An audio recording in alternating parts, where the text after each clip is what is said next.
Hello, Kalingap, magandang araw sa ating lahat kung saan man tayong bansa naroon.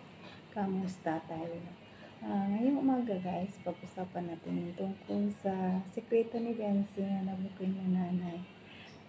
Nung una ko pala, nagkwento na si Biancy tungkol sa kung sino ang crush ni Biancy. Hanggang ngayon, baka hindi na crush, ging jowa na. Nakakatuwa, grabe. Nag-umpisa sa crush hanggang sa dulo, maging jowa, magiging forever na. Wow, nakakatuwa. Parang teleserye.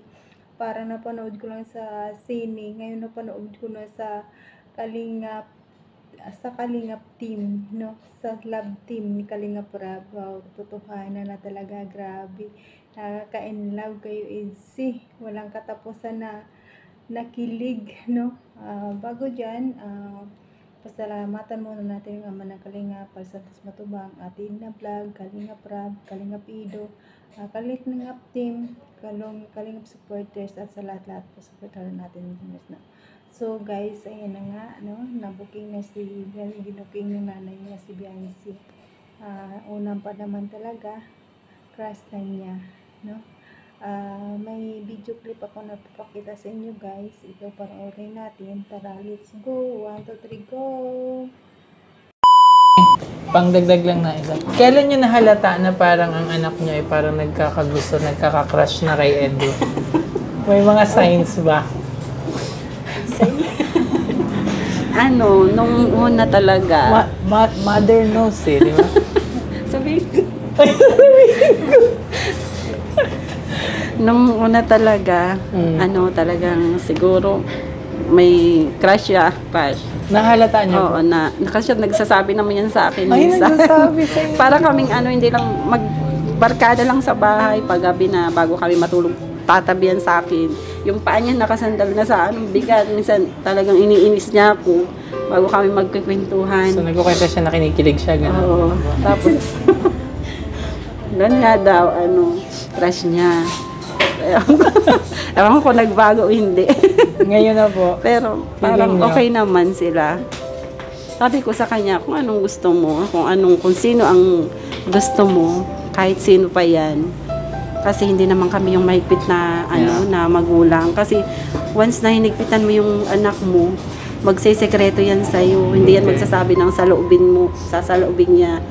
Ayoko nang mangyari yung gano'n na wala akong alam sa buhay niya, yung nagtatago na sinisikreto. Kasi dyan ang mag-uumpisa yung magkaka-boyfriend nung hindi alam ng magulang, tapos nalalayo yung loob. Nalalayo na yung loob. Yeah. So, ang ginagawa nyo ngayon is tiwala sa kanya? Tsaka, kilala ko naman siya, talagang hindi siya tulad ng ibang na mabait yan, kaya sabi ko tiwalang-tiwala ako sa Sure ka po na hindi siya marupok?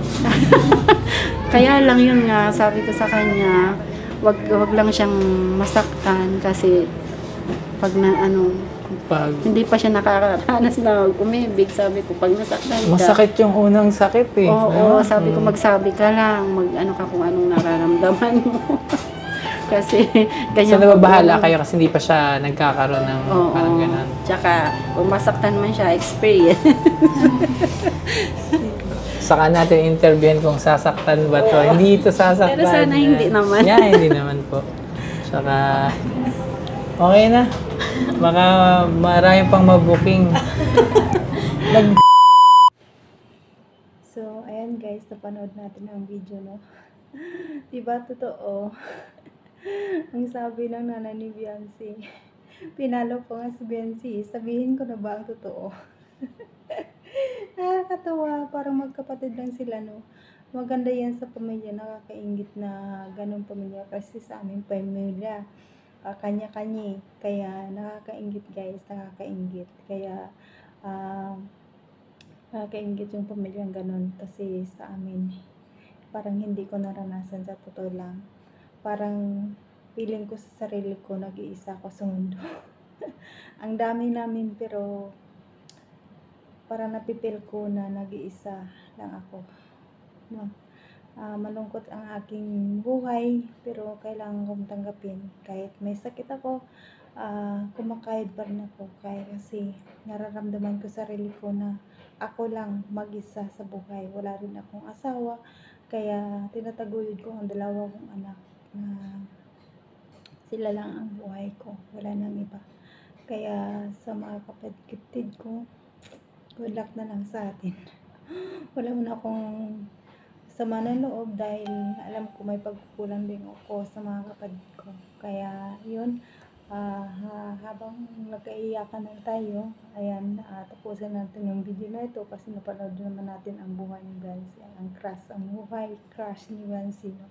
Mula sa pool, mula hanggang ngayon, magiging crush, magiging totoo, magiging forever. Ayan guys, hanggang dito na lang. Huwag natin kalimutan i-subscribe ang Ama ng Kalingap, Balsams Matubang, Atid na Vlog, Kalingap Rab, Kalingap Ido, Kalingap Partners, Jack Tapio Matubang, Kalingap Team, mga keyboys, mga reactor natin, nandyan lang sa paligid. Supportaran naman natin sila guys. Ito lang pala guys, don't skip ads guys para malaking tulong to sa kanila sa kanilang ginagawa araw-araw.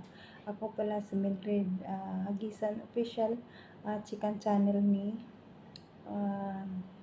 Yasmin05 channel, no? Supportaran nyo rin ang aking channel. Doon, kung hindi pa kayo nakasubscribe sa aking channel, please subscribe and hit the notification bell para updated ka sa aking mga bawat upload. Bye bye mga guys. I love you all. Salamat sa mga supporters na support sa akin. Maraming salamat. I love you.